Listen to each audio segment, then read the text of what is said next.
Now, of course, the bit that you guys have all been waiting for, the P320 fiasco continuing dumpster fire. I honestly, I really wish that I could stop talking about this, but of course, it's in the news, everyone's talking about it, and of course, I must fall victim to chasing the views and the followers. So, if you're sick of hearing about the P320, forgive me. If you want a rundown of what's been going on recently with the P320, stick around. We're going to be talking about it.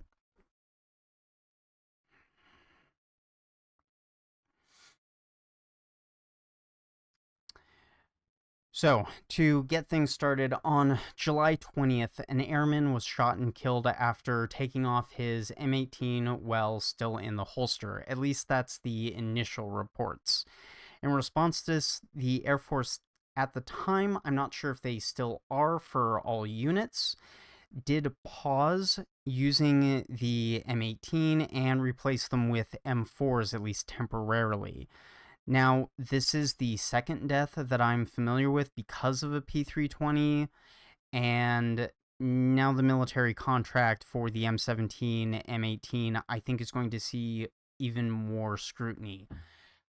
I'm not 100% convinced that this is going to be the end of things, but quite frankly, I do think at this point there is a very rapidly ticking clock for SIG in terms of the wrong person taking a look at things and being like, why are we spending all of this money?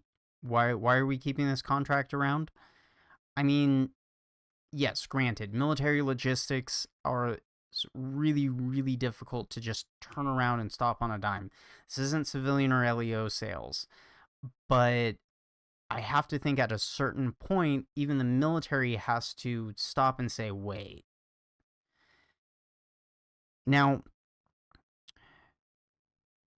SIG's recent posts on X do also suggest that the Army is involved in this investigation, but I do think that if this kind of thing happens again, SIG is going to be lucky to keep this contract. And yikes. With public opinion already being so negative around the P320, I'm wondering if this contract and the XM7 and the ammunition contract are the primary things keeping SIG afloat. That's probably not a great place to be if you're a company that has long-term ambitions about surviving.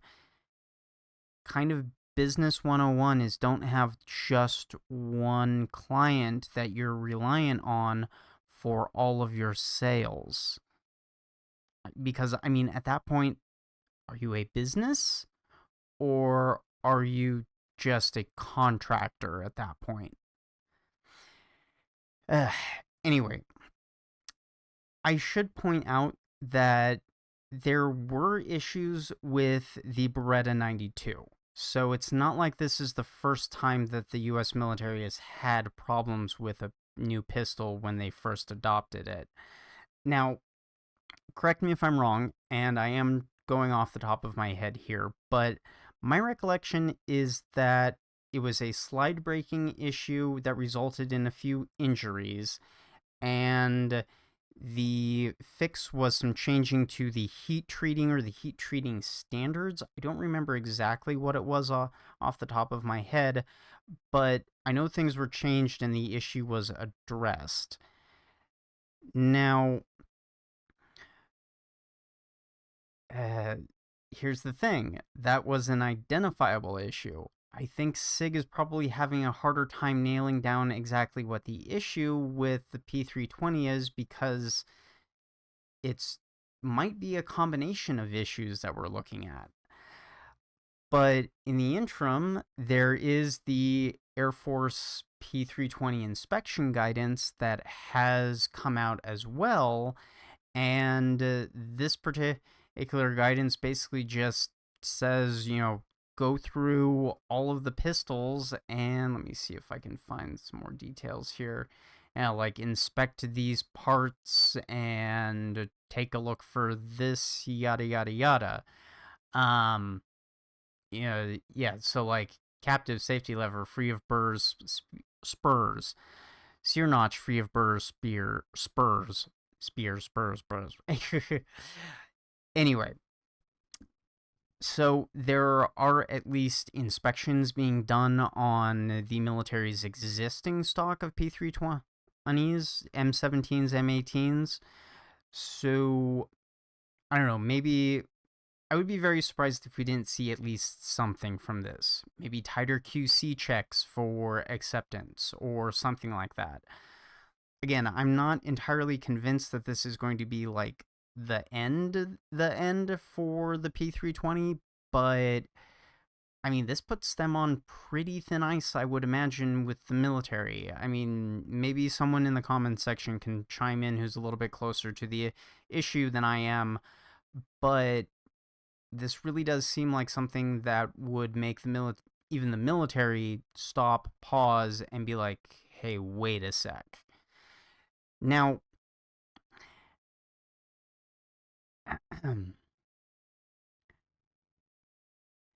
now I have seen it argued that, this inspection thing is kind of a, nothing to see here move, oh, we're trying to make everybody feel safe kind of thing.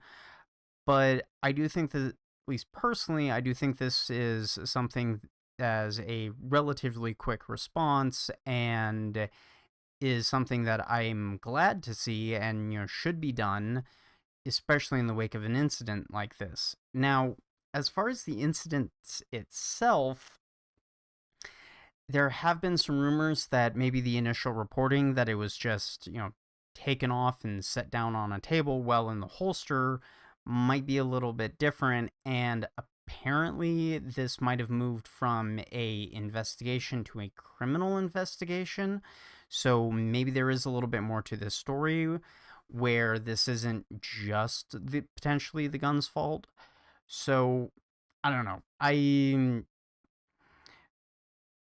don't want to jump to conclusions or do too much rampant speculation, or at least when I'm speculating, be very clear about when I'm speculating.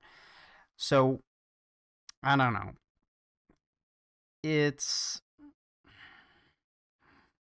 is something that, again, I think the military does need to be taking a long, hard, and serious look at the M17, M18. And again, I've never wanted the P320 to fail or fall flat on its face. I would like to see SIG be able to turn around the reputation of the P320 family, but so far they've been doing a really, really, really bad job of it. And at this point, I think my original statement of fire the whole frickin' C-suite, do a mea culpa, and say, yes, there's something wrong, and here's a potential fix, is the only way really out of this for them. Because if they continue on their current trajectory, even though they have recently softened their messaging somewhat, I don't know how they recover properly from this. So, who knows? Maybe I'm wrong. Only time will tell on this. But this isn't the only thing that's recently come to light about the P320, especially if you guys have been following this much like I have. There is, of course, the uncommanded discharge issue that the Wyoming Gun Project was able to find. Now, let's see here. Oh, my ad experience is absolutely awful because you're interrupting my video. So, basically he was able to, with a small amount of rearward travel on the trigger, be able to induce a situation where the P320 was able to fire. Now, here's the thing. Both Ivan Prince Guns and Jared AF on YouTube have rebutted this particular, test. And I have to say I'm with them on this.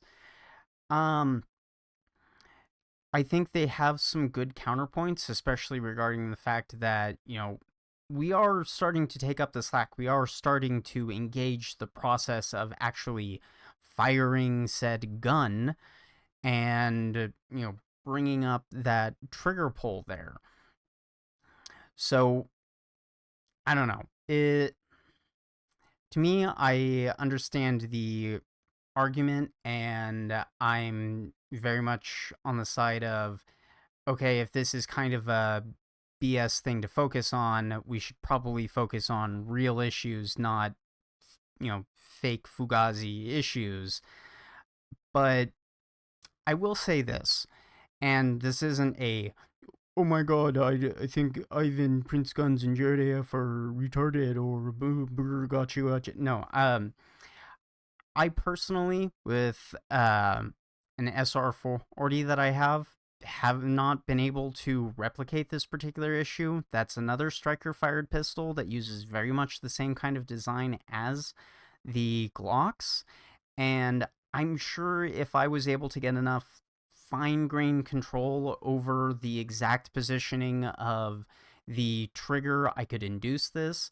I just haven't been able to induce anything other than kind of binding things up and making it so that the trigger will no longer travel rearward to actually fully drop the release the striker and let it go forward.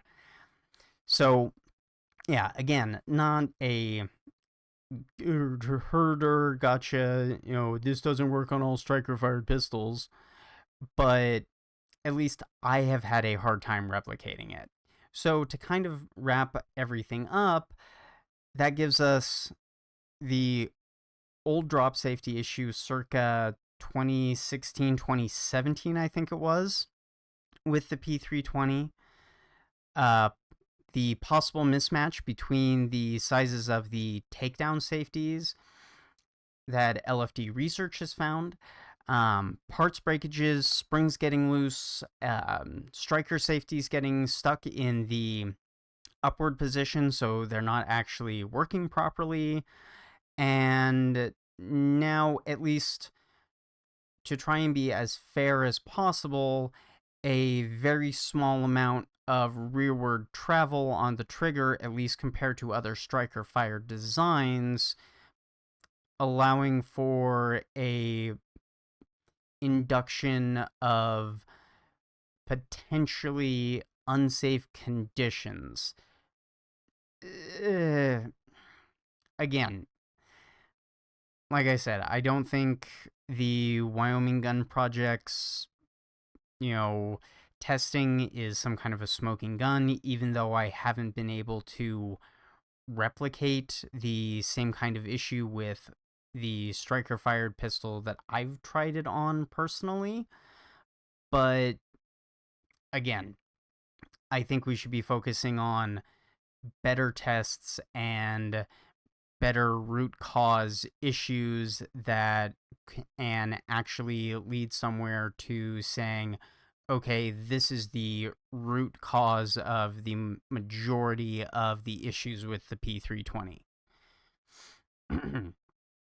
But to wrap up this section on the P320, there is one last thing that I should talk about, and maybe it's a little bit of a glimmer of hope for the P320, or at least the M17 M18, which is yet another newly released patent. This patent comes from Brian McDonald, and apparently this guy's a former SIG employee, and he's developed and patented an improved version of the manual safety for the P320 that actually blocks the sear from dropping. Now, if you're unfamiliar, on the P320/M17/M18, the manual safety itself only blocks the rearward travel of the trigger. It doesn't actually block the striker itself or movement of the sear. What this particular patent is trying to do is actually block the rearward travel of the sear. So, if you can we'll take a look at some of the designs here, or the drawings, and I'll show you some of the changes that are being made here.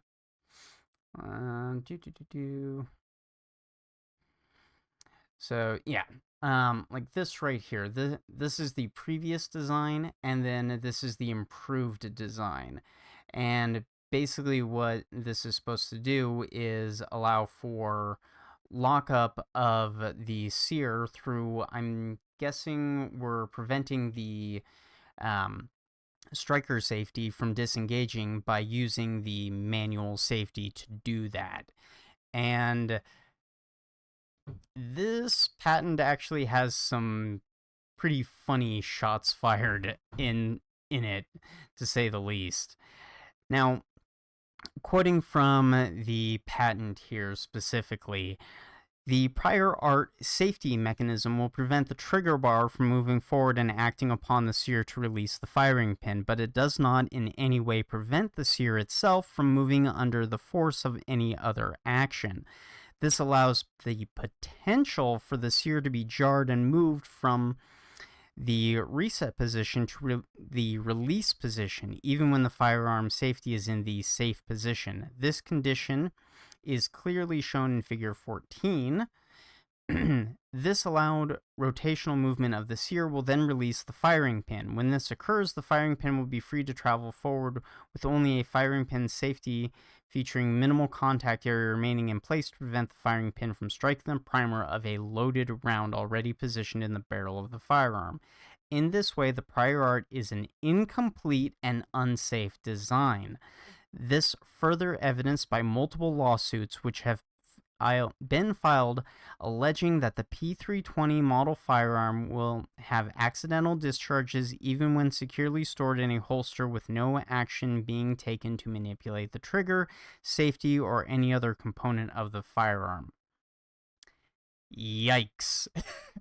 I don't think I've ever seen shots fired quite that dramatically in a patent before, but here we are. Now, the interesting thing about this is that McDonald's design is apparently a drop-in for any P320 versions with a manual safety.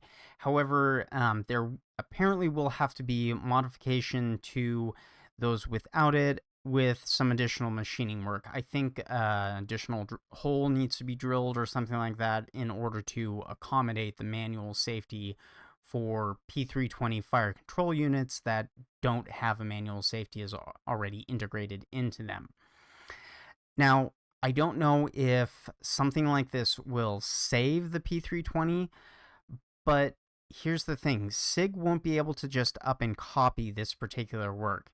If they want to incorporate this, this patent is assigned to Angled Spade Technologies, LLC, which I'm assuming is Brian McDonald's company, or at least one that he's involved in closely. And if for some reason there's going to be an M17A1 or M18A1 that wants to adopt this design, SIG would have to license this. So they're now kind of in a rock and a hard place unless they want to come up with something completely different to do the same thing. And I don't know. I don't know if they would be able to do that. But but that does wrap up everything that I wanted to talk about for the P320 drama as of late. Hopefully, I will be able to wait a while longer before having to talk about the P320 again. I really hope I'm not coming back to you in another couple of weeks saying yet someone else has been shot by a P320 accidentally. And I really hope not, because this, yeah, the first one is really rough, and I imagine that this was not any better.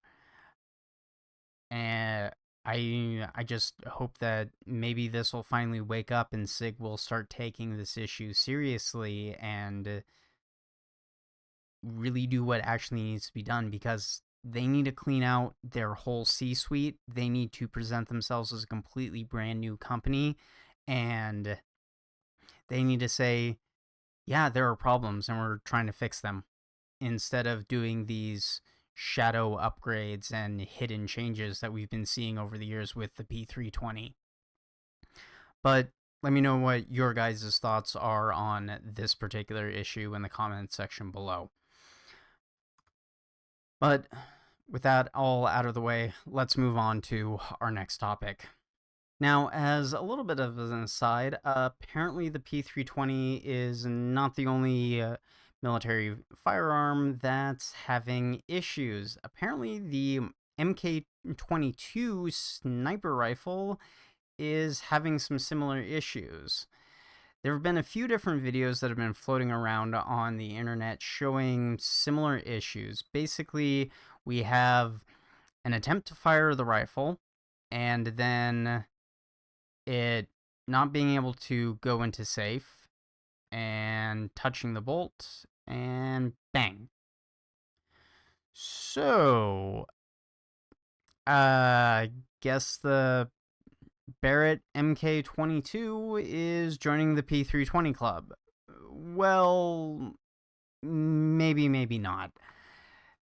Now, granted, I'm not super familiar with this particular rifle or its functionality, but it looks like maybe, and please correct me if I'm wrong on this, the out of battery safety is working properly and preventing the firing pin from going all the way home. But with the bolt being bumped, it's getting that just last little bit into battery fully and allowing the striker to, or the firing pin to drop and actually set off the round. Maybe this is a slight tolerance issue. Maybe this is something that would go away with the firearm being broken in. I'm not entirely sure here. If someone's a little bit more familiar with this particular platform, please feel free to chime in the comments section. I have seen some people saying that this is a potential issue with certain similar firearms, so let me know.